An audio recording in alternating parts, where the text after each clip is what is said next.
Aner mala kenyam ka nas diale content barwanya lingwaseme anda manduni shan kwasnyam le no rice ka Nuer online TV channel to kon ka ler to be kon ka lingwaseme today recordan palping ka lingden ko ken ka very important to gorno banyo ga yakel ban right ka quit anatin kontin latke rewich ka South Sudan ka quit commercial ka bol mel bana right no ka ta ndanen tuɔɔk ba rewich ka South Sudan ka dubte ngwan gorjen ode kon lerti de kon ka linkel ka do dan en cha tuɔɔk ja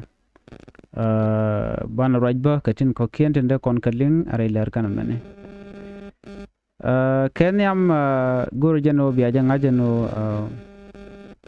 kuäär maiwut cha jalun chedemen chiangach leer jotuan cha yen kume kiir mayardit ka gwasedan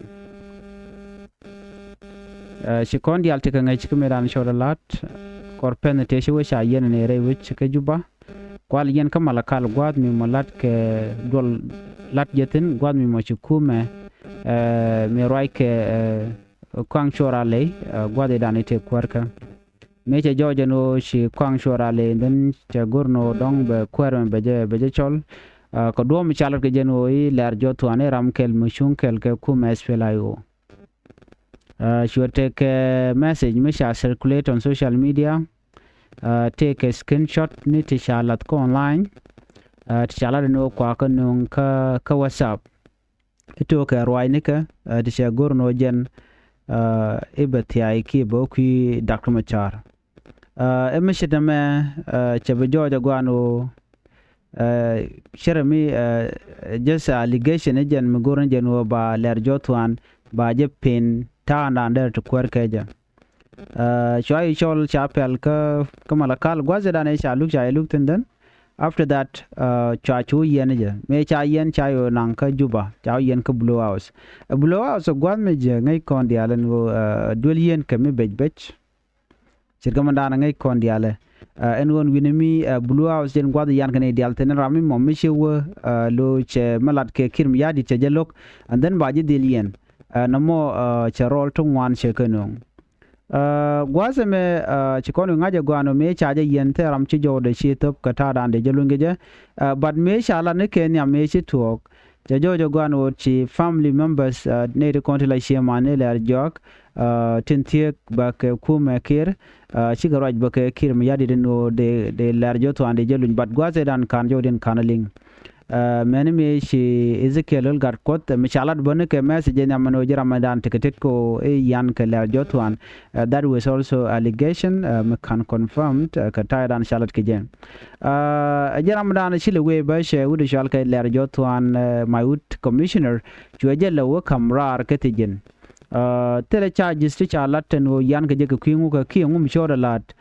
right now dio je she chan yang ajen me leer road but can report kananung chegoro dong de mandan le rode ngajenu ngumi loin keje ki ngumi yan keje ki ngumi chaje ken pes diale chaje yan keje mane so not yet bunny and other question ba wona en kuma South Sudan Michel leer jotuan cheje ku yen ko gwase dan en jen joje no ba jenang ba jenyo ko muloy keje dore ki ko kwere dan chaje witin ki chaje bi witin so number de la question medeo ba kanadial reiler kana me yes ban janga je gwano no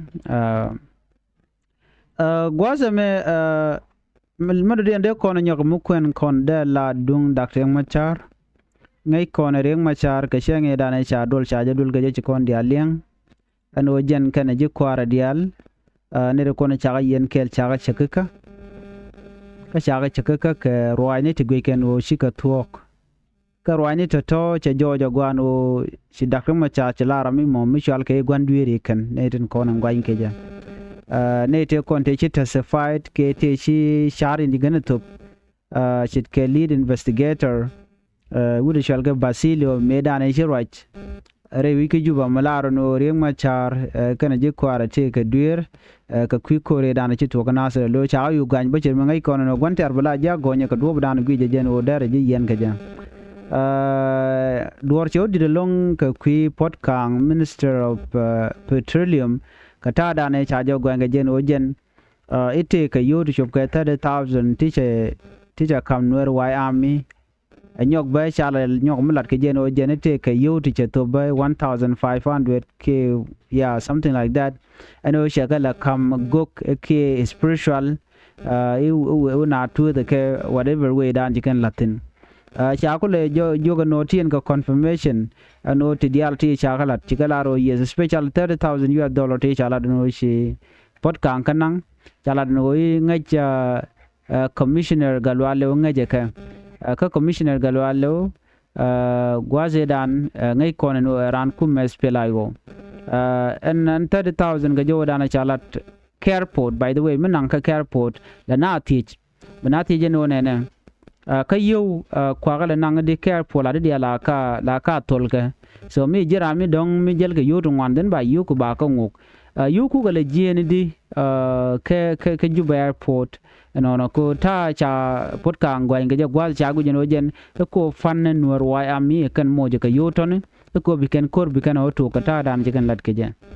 kan Nuer wa ami shen first time no bika like bika clash ke de ne SSPDF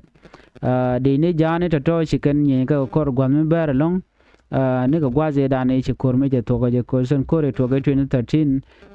me cha mal ja bitan ke 2018 den chwa kor chwa pal chwa yu pal rek boka na ser ka na ru le boder ka ke chu ten wana mo ko shi mal je benan gwaze dan je te ngwane ya ti ya mat bika re reak we ngwane re reak but so from there la rigla kana tuɔɔk la na ana nyen na bu kor bu tuɔɔk den banare nak bala pel balat no so mi jaga me che chute ko jinatel mu dien ma balel den auto bi ne ko la ngwan wer bi kan ne ken bi kan ka gang ko de ni sha yu nen bottom right now men sure the new the long che me sha dio je mi sha man to ka doro shar ka me ka jong le bor din mana sure la pan ka je nga deje chi yongo kwang long ko mandit ko le changa je ram changa mandit el je ka mu ko le la ramadan la kwana ke mu ko le la somebody shit ka mi ngwet me dan e kule me ko le kala de dan le se mi chi mandit point dong che mistake che me ne dong che go robe ga kana jende jadan ma yong kwang mo ni what do you think could happen so dio je right now de ko nga je no dong de le adara to so minun kon kodi en kume kirm yadi de ne ka kan kon la rig la ja to ko badrun ko tele evident nyu de no kan tok dorone bi kere bu kana wala let's say it makan video kan shenge dan bor ngam de ngaje no de indi ti kan di young kon kan lat ke ti jeg de je taram de ngaj de ne di alde ga darkness and time nobody will know but the good thing is that rameda ne shi video shi lika out ke chi ta che jo nyanrar jene kwa wude me kwa lo ngai keja then after that she can on no they can apologize on his behalf ke ge da ne chalat ke shi apologize bo no garmi shalar no ye dol nyam no shalu wani but ja nyo la no dong da la dol jan mu ke ne shoot but so shi an men je dan men la chanen bor cha depend kan wo cha da be lo ba de ke ba je investigate but again karo cha ke what about others SSPD uptin konte la national security kan ke ten kanen wo yong kan ko kwan ko rameda ne tour video mi sho wona jeno there video let's say the ku video ku je tour ka ba jenen what do you think could happen that day there la very serious case na me beja mugor de ne dia de kan te ngaje no SSPDF chicken goro de ga turke video chicken goro de kanen but cheka la chwal ga cheka kep chaka perika and shenge dan so jantai dan e togane ka wulang ka nasir ka lungushuk all this place SSPDF kan ko la de la ja toka so sha chu ngaje nono so mi chene me jan do badana yan ke dak ma char no di reng ma char yan ke je ko generation wer chi nyen ke de ne jan so that was it chi o chi de ne aswela o chi nyen ke de ni SSPDF achang me dane ku kur ko tok tar jube ba de ne reng machar ba ko ju la de ne spela yo shi reng machar eche mal che je tol ke je kor che je tok no odi chagu jeno gur kano bikering machar biken political career de bikena wo ke bikena SPLA yo bikena weekend chede men tama chikan Nuer chikan ga jago bugar wal korodien alo chikaren billing you know den arodin kuling ri ka sha Nuer sha ka jago nyir korodien shi Nuer rin lingan tama chikan matkel la wira je kan Nuer mo beje che tara ka wide you know like chikan gorno de kan wede kan ladeka so chikir miadi cheten dia la konder lat ko der Nuer community there just spoil there je yar cheje tu cheje la already definitely de kon lar no di che succeed ka deg ne Nuer che me dan ko nga generation Nuer ga da ko no take hostile ke non hostile Nuer te go kan Nuer je che kon en me chalat ne Dr. Martin dan so reality kan Nuer kan ba cholo no ku kan ngwa ko ga kan er content yar ka kan er kon da ka kan er kon na ka kan er dalen ka kan er kon kwa jago na rodien kiir but me sharan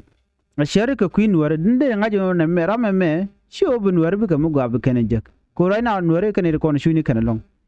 o Nuer bi ka telot so jan la ga no yen ine ti ji wekel de yen char you know way out ke ye de yen jale de yen dornu yen le de kede but kiir me yadi chawno no ban Nuer ba ka yar ajen menen yen tama re logan lal ka dar ma chatin chareng ma char chaje chaka ka managing content la witness ni kitela nin ka tay dana ci korje to gaje ka Nuer panken imagine Nuer te chunkel ga kiir me yadi ku ga Nuer ken la jako na ka ka adi ne guje no na me megwa ne me shi megwa ni ga gwaze da ne cha lu cha to gaje content jeg de ale ko ne ci to gi kon kanen ta dana chareng ma cha cha yen gaje ka president makalo baro so the reality de kolarno targeting systematic way of targeting kuma SPLA wona kana de kon cha yen kel ashang na men chicken podcast kana jakara men yam longono jaram dana dong chicken la ro cherach e kemra FM che la no e te de inte we but mission me podcast me dan shi politics shi siyasa en ran en mi ram cha ti ko jen gwami wa ti na tin ko kimal kano ngum to kan tama ka mal wedi chide kana shirwa so you should talk so na me jen ta dan na ka je tara mo da kana shirwa so ram ko silent o jin shirwa you mean that take a problem and there mo so pot kan chemender lar che jelat ko nge jen o kwang ge gwazmo ko ba mal be jelat so chite cha kuma kiri jene ngwa ka traw ka you know how again dana kwala nyira pot kan a young man nge jen gwano the way out for so Sudanese will be right mu jawdien be kana kamnial tele way out dodien andole sha dol shi kono yunen cha tungwan cha kalat te sha kana ka jen shanga mo chala no shanga wel jen shanga dana bare dial ba ko nyok mu wa khalinga je de kono cholo no sorry chirmi chanka yes de ko la chanka wel yes chanka wel ka jen pai wel kel ba lugo mo ba nyok wa je thom ga je nyok an lugo mo no point de ba nyong ne te kona la ba nyong ne cross examination nyok te kone cha la da wuri shal ke basilio kan te kone cha la da kan bare din nyoko gwe nyoko ne ko cha gu joro de mela good news ka jen lugo pai luk shi kon dia la ngaje no cha ne de kon cha yen ke Dr. Machar kel cha ga ti je no ne ke cha ji luk cha ti je no ken de ken bara de ken te ga ta kel rei chang ala ra de kara le la gu ko no la ten kare mot na mo cha nok ne re kon ti la jungoni ke ne re kon la jaj marodien cha ra ken ba ka gwel ke shi maneken ko ba kon ba ja nan ka ga ti jen gwa dan te gitin no mone kel marodien ka nok ji lok cha gu je no en rander te ga doctor me de point de ja gu de ken wo ka shake up na mo kana loje kan si prosecutor team tinere kontin going get Dr. Machar kan no kono mo so jen down le road to reality ka dilet but te micha ko lat Dr. Machar ka josen kono nunka ring Machar ngene no ngejen go yen yan ka jen go chi kwi kami to ga nasir ko mu na ko nasir de na to ka roje dana shala Nuer waya men go lat ken no tela Dr. Machar tel yeten kon nyini ne ke de na SPDF ka kora kamda medan chiga ne nak ne kenyam den chine widen chine yudak so na mo tele kuma SPLA yoten mere kuma SPLA yo gatede ne chikan ta dan de evacuation de lat ke chikan de la facilitate chang me ke ofel so dio je chikan de no de chute ne korten lese kor dana ci tuɔɔk dor shal ke me juba jo juba gwade dana te SPLA teten gwade chaga maktin kuman dangro UPDF ala Uganda People Defense Force kan SSPDF gwade chikan SPLA chikan maktin dume kane te kon terammo de pelekan de kan ngana kan dial kodi cirme chikan ajuj ko ngai kana gwa en me nyen ke dinya but me nyen gwa da mo chiko nene no tel kuma SPLA mutugutun so ka jene Nuer la ngwan Nuer kan content kula clash ke SSPDF jen mo lat ka jen won men na me misha politically motivated kuma kiir mayardit na men tin la no chiga tuɔɔk jen lot keno so at come down butuɔɔk nobody know men down border lat de content ka shop lodge katin content lat karodian when me bana je luko mo ban je chuli ko do badan betuɔɔk je ko ngai kono lat karodian kwar kone ko kien tintere which ka jubatin kel ke kiir mayardit not yet tell me let kene ko dong de kan werde kan ka kamra re ding to kontegatin imagine ne kon chui kan re ka kem okay kurundang de chin wore ka kem mo mi jin gu tara ke liu tele nuar mi mo mission barar ka kem wona na ko wonta ma re kare wi ka kem lo tele rami mo mi chiro da ku wo ba ku lar wo chane dial chawo ya kem ba no wona na ka mo lo na re kem ko di ci weche je kiir mayardit dwale ke jen menchal ke national election ko alarantama you know secret do dienen gore be reveal ke the last secret kana me bagale la chokro ke diok dakar machar jen mandan le rode ku kwarka bada jen liebe ka gwatot ba tuɔɔk na me look ba tuɔɔk na mo menchalat marian gwasme mela secret ende dong de lar da le la dung bol mel te lat ke jang tama wa jang mrai kon tama den wa chika ngwan ke bol mel an me le rode agwe ke jeno dong bol mel ba jo ka vice president ka jo dan cheling of course me le rode right now kan confirm long but jo dan cheling mu nya ya kele ne an bol mel dong bala ra mi mo me ba kapin kwa ne kiene betu ga jo mo de kan lat bat men lat ka kon line la jang ko rodien rolken lat ken no ci bol mel ci de dial ci ka block cha jo related ka tay dana ci kiir je jen ga je me ci ko Dubai wa me we ga je tay ne me ci bol mel me ci wene cha gu je no te ga ti bol mel ka wala cha gu ne to ci kwer kiir ci telot barayna me ci bol me ci kiir mi yadi te were wicin wine mi ka Dubai ka United Arab Emirates then charge your advice ne kien a jogo no wude me wer guje ne te konte te chu ni wala ne kelet kontam right now te jojo gwano charge baji palpen ma le da ne cha tanya tam baji ku der win mon ka ngai kone kier dwala ba win mon bada kwera wa policy te ka win mon tam kwer chang le te je ka ngor wi kom cha ja woke cha ja nang kai cc cha ya juga cha nang ka cha kam ko der but when cha kula tuɔɔk wi kom cha bara that will be the time dan ba kula joy ka jan so right now chiname cha tuɔɔk chimi cha konlinga cha la mi le rode ano dio ka jan wo bol mel dong dar ben pin wi kom then nobody know me betu go but ka tanen kon lat jange laken ta chicken ka post ka social media ko kan go ta kon la kan writing chari vile ne ko kien inshallah ten we ka ten rami momete kere ke ngade ke kiir so la roje longi kona te je ka longo wudo mo wud jane bane so chala do te ga tot kan bulmel ka gwe jeno dong ti je reveal online gwe jeno be bulmel be jago baje wo chang chi jen ba cha la do te radin mu gorgano de kwan de jemete re jana mo kristen ko kien mu dong de kam gwa bulmel la vice president ko wa bulmel me chalat kana je fulfill kiir dio je che gwini rode no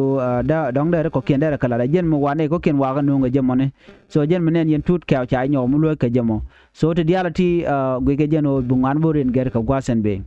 ko kiir mi yadi ngaje la togo no to dialati mu te cha gari aleka and then ke jen 2026 we south dan che bugwa we south dan bate ka ral medit Dr. Machar very soon che ka taran ko linga la ta jenete la reg na mane gal kana o gal kana na shiwo che butok very soon butok ka baje no tele mi butok ten ko wodi wona ka election kwa delay ni election tactic milet kir mayardit ne jako but tagane de gujeno dong de jagor but kir to fail already te ramon bi jagor right now a chango na ka voting bo ki election nobody mi bija kwan ko shi anene ni ko tore dana kule te population gujeno der ka kwan chike jen so kan wer ko kien bo dong bela fiu ne de to long dong de cheng de chonkel ke wuri shal me kir mayardit chinga ne dia so jo me ban jeling kelen ban jegale rodin biatemal